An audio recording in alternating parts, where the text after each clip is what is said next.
இல்ல தாவேக்கா மட்டும்தான் சிஎம் விஜய் அவர்கள் சிஎம் வந்துட்டாருன்னா எதிர்கட்சியாவது திமுக வந்து உட்கார்றதுக்கான எதிர்கட்சி யாரா வேணா இருந்திருப்பாங்க. என்ன சார் இப்ப திமுகவே இல்ல எதிர்கட்சி யாரா வேற அது நிறைய பேர் வரலாம் இல்லையா?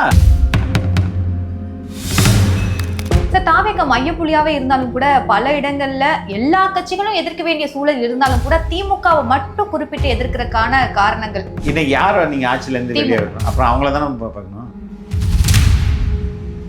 ஓகே, அப்போ என்டிகே என்ன சார் ஆவாங்க?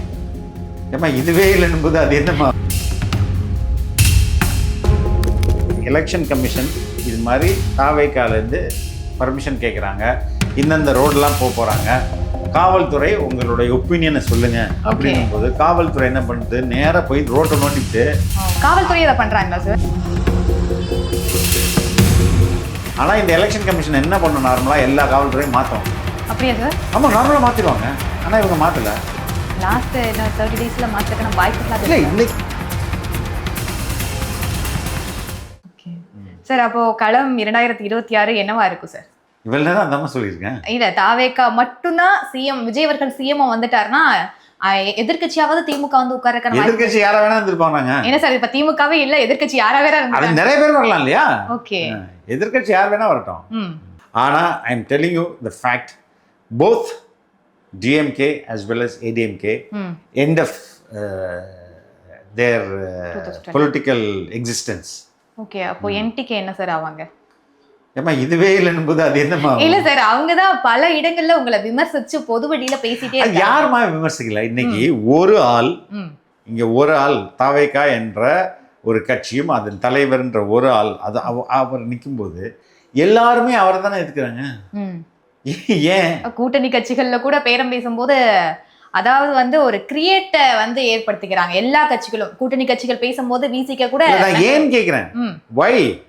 பிகாஸ் இந்த களம் இன்னைக்கு அவரை மையப்படுத்தியதா இருக்குது. நீங்க சுழல், நீர் சுழல் இருக்கும்ல, அந்த நீர் சுழல் நடுவில் ஒரு ஓட்டம் இருக்கும்ல, ஏதாவது ஒரு ஓரத்தில் ஒரு தூசியை போட்டா நேரம் அந்த ஓட்டைக்கிட்ட தான் வரும். ஏன்? அதான் மையப்புள்ளி. அது மாதிரிதான் இங்க தாவேக்கா மையப்புள்ளி.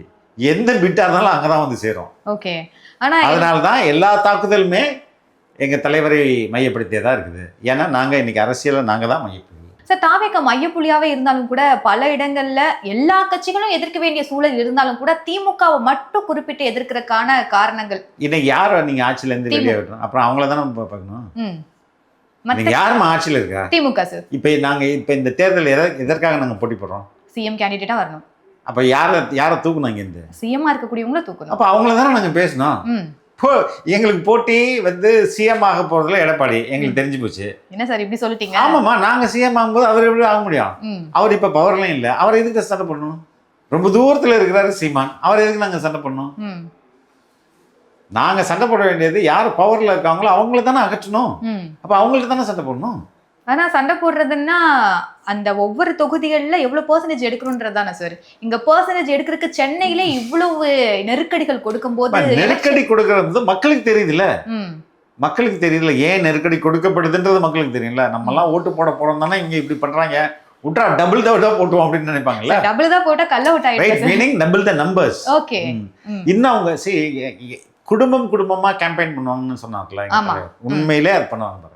அவங்க தனித்தனியே ஒவ்வொரு கிராமத்துக்கும் வந்து ஒவ்வொரு இல்ல அவங்கவுங்க நெய்பர்ஸ் கிட்ட, இப்ப என் குடும்பம் இருக்குன்னா, என் ஒய்ஃப் இருக்குன்னா, அவங்களுக்கு தெரிஞ்சவங்கள்ட்ட எல்லாம் அவங்க பேசுவாங்க. கண்டிப்பா அது மாதிரி நிறைய பெண்கள், நிறைய ஆண்கள், நிறைய இளைஞர்கள் பேச ஆரம்பிப்பாங்க. நீ தயவுசெய்து இங்க போடுங்க, இங்க போடுங்கன்ட்டு. ஓகே, இங்க கேம்பெயின் பண்றது அரசியல் தலைவர்கள் வரலனா கூட பக்கத்து வீட்டுக்காரங்க, எதிர்ப்பு வீட்டுக்காரங்க, சொந்தக்காரங்க, தெரிஞ்சவங்க பண்ணாங்க. Okay, you watch, you wait and watch. இந்த கேம்பெயின்லாம் ஆரம்பிக்கும் போது உண்மையிலே பாருங்க, மக்கள் பக்கத்துல இருக்க மக்களே வந்து கேம்பெயின் பண்ணுவாங்க. ஓகே, ஆனா இப்போ கூட சிஎம் கவர்மெண்ட் இல்ல, இப்போ தேர்தல் ஆணையத்தோட கவர்மெண்ட் தான். ஏன் இப்போ வரைக்கும் தாவேக்கா பிரச்சாரங்கள்ல இல்ல பரப்புரை தொடங்குறதுல நெருக்கடிகள் இருக்குன்னு சொல்றீங்க? அப்புறம் எப்படி பர்மிஷன் கொடுத்தா தானே போக முடியும் இதுக்காக? ஏன்னா ஆதவர்ஜன் அவர்கள் பல மேடைகள்ல பேசும்போது அந்த கவர்மெண்ட், அதாவது டிஎம்கே கவர்மெண்ட் இல்லாம we expected. ஆனா நானும் உங்களுக்கு எலெக்ஷன் கமிஷன் இது மாதிரி தாவேக்கால இருந்து பர்மிஷன் கேட்குறாங்க, இந்தந்த ரோடெலாம் போகிறாங்க, காவல்துறை உங்களுடைய ஒப்பீனியனை சொல்லுங்க அப்படின்னும் போது காவல்துறை என்ன பண்ணுது, நேராக போய் ரோட்டை நோண்டிவிட்டு. காவல்துறை இதை பண்றாங்களா சார்? காவல்துறை என்ன பண்ணுவாங்க, கார்பரேஷன் ரோட்டை நோண்டுங்க சொல்லியா அப்படின்வாங்க. அவங்க எதுக்கு நோண்டுறது தினமும் நோண்டிடுவாங்க. சார் அந்த இடத்துல பாருங்கள், இது மாதிரி ஃபோட்டோ எடுத்து இந்த இடத்துல இவ்வளோ பள்ளம் இருக்குது, இங்கே வண்டி போக முடியாது, ஸோ அனுமதி எங்களால் என்ஓசி நோ அப்ஜெக்ஷன் தர முடியாது அப்படின்னு காவல்துறை சொல்லும்போது எலெக்ஷன் கமிஷன் என்ன சொல்லும், நீ காவல்துறை நீ என்ன நீ சொன்னால் நான் கேட்க முடியாது அப்படின்னா நாளைக்கு ஏதாவது அங்கே ஏதாவது பிரச்சனை இருந்துச்சுன்னா காவல்துறை இருந்து நாங்கள் அப்போவே சொன்னோன்னு சொல்லுவோம். ரைட்டுங்களா? வேணும்னே குழி நோண்டி இப்படி பண்ணும்போது எப்படி நீங்கள் இதை சமாளிப்பீங்க? ஆனா மக்கள் சந்திப்புலாம் இந்த நெருக்கடிகளை தாண்டி தானே சார் ஒவ்வொரு மக்கள் சந்திப்பு ஒவ்வொரு முறையும் நீங்க இந்த இடத்துக்கு போறோம் ப்ரீ அப்ரூவல் வாங்கியே ஆகணும். யார் யார் போறாங்க, யாரு பேச போறாங்க, அவருடைய ஓட்டர் ஐடி என்ன, அவருடைய போட்டோ யார், அந்த டீட்டெயில் இதெல்லாம் அப்லோட் பண்ணின பிறகுதான் காவல்துறை உங்களுக்கு எலெக்ஷன் கமிஷன் பர்மிஷன் தரும். அதுக்கு முன்னாடி ஒரு போலீஸ் கிட்ட அவங்க ஒப்பீனியன் எடுத்துப்பாங்க. ஓகே. ஆனா இந்த எலெக்ஷன் கமிஷன் என்ன பண்ணும், நார்மலா எல்லா காவல்துறையும் மாத்தோம். அப்படியா சார்? ஆமா, நார்மலா மாத்திடுவாங்க. ஆனா இவங்க மாத்தல. லாஸ்ட் 30 டேஸ்ல மாத்திரக்கான வாய்ப்புகள் இல்ல. இன்னைக்கு எல்லா என்ன சொல்றது, எல்லா ஸ்டேட்லயும் நம்ம ஸ்டேட் உட்பட இதற்கு முன்பு உட்பட எலெக்ஷன் கமிஷன் வந்தவொடனே அவங்க அதிகாரிகளை மாத்துவாங்க, வெவ்வேறு அதிகாரிகளை கொண்டு வந்து போடுவாங்க. ஆனா இந்த இந்த வாட்டி எதுவுமே பண்ணலையே. பண்ணாததுக்கு எதனா காரணங்கள் இருக்கா? இதான் காரணம். அவர் தான் போலீஸ் ஆபீசர் சொல்றாருல்ல, காவல்துறை சிஎம்மோட கட்டுப்பாட்டுல தானே சார் இருக்கு. அதாம்மா, இந்த எலெக்ஷன் கமிஷன் மாத்திருக்கணும்ல எல்லாரையும் மாத்தலையே. அப்ப என்ன பண்றேன், இப்ப மத்திய அரசும் ஏஜென்சி தானே எலெக்ஷன் கமிஷன், அப்படி தானே இயங்குது. இண்டிபெண்டன்ட் பாடியா இல்லையே.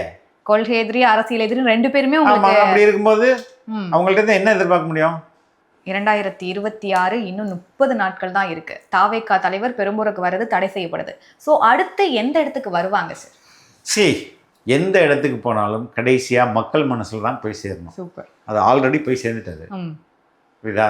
இந்த தடைகளை மக்கள்கிட்ட சொன்னாலே போதும். மக்களுடைய முடிவு ஒன்று எடுத்துட்டாங்கன்னு வைங்களேன், எவ்வளோ பெரிய அரசாக இருந்தாலும் அது ஒன்றும் பண்ண முடியாது. பெரிய பெரிய சாம்ராஜ்யங்கள் இருக்குல்ல, 100 ஆண்டுகள் சாம்ராஜ்யம், பேரரசுகள்லாம் இருக்குல்ல, அந்த பேரரசுகள்லாம் தூக்கி போட்டு மெரிச்சலாம் மக்கள். ஓகே. புரியுங்களா? அது ரொம்ப சாதாரண மனிதர்கள். ஆனால் தமிழ்நாட்டில் இது சாத்தியப்படுமா சார்? சாத்தியப்பட்டிருக்கேம்மா. ஜல்லிக்கட்டு புரட்சி என்னது, தை புரட்சின்னு சொல்லுவாங்கல்ல, நம்ம மெரினா புரட்சி யார் பண்ணது? ஸ்டூடெண்ட்ஸ் பண்ணாங்க, மக்கள் தான் சார். மக்கள் தானே பண்ணாங்க. நம்ம வேளாண் புரட்சி நடந்தது டெல்லியில், யார் பண்ணது? விவசாயிகள் தானே பண்ணாங்க. அந்த சட்டத்தை தூக்கி போட்டாங்கல்ல. அதுக்கப்புறம் 3 சிறப்பு சட்டமும் கொண்டு வந்தாங்க சார். ரைட். அதுதான் அந்த சட்டத்தை நம்ம திரும்ப பெற்றுக்கிறேன் அப்படின்னு சொல்றாரு பிரதமர். ஒரு கமா இன்ச்சு கூட மாற்ற மாட்டேன்னு சொல்றாரு. சரிங்களா? அப்படி இருக்கும்போது மக்கள் தான் இங்க முக்கியம். அவங்க தான் ரொம்ப பவர்ஃபுல். அவங்க நினைச்சாங்கன்னா நீங்க எதையுமே இங்க எதுவுமே நிரந்தரம் கிடையாது. பிரெஞ்சு நாட்டுடைய மொத்த வரலாற்றையும் மாற்றி அமைச்சவர்கள் தொடக்கத்தில் அந்த பிரெஞ்சு புரட்சியை தொடங்கியவர்கள் விவசாயிகள் தான். அவங்க இந்த சொசைட்டியில் கடைமட்டத்தில் இருக்கிறவங்க தான் விவசாயிகள். அவங்களால ஒரு நாட்டோடைய மொத்த வரலாற்றையுமே மாற்றி அமைக்க முடியுதுல்ல. அப்படி இருக்கும்போது தமிழ்நாடு மக்கள் இதை மாற்றி அமைக்க டெஃபினட்டா. சார், இவ்வளவு நேரங்கள் உங்களுடைய டைம் ஸ்பெண்ட் பண்ணி நிறைய விஷயங்கள் பேசிருக்கீங்க. Thank you sir. தேங்க்யூ.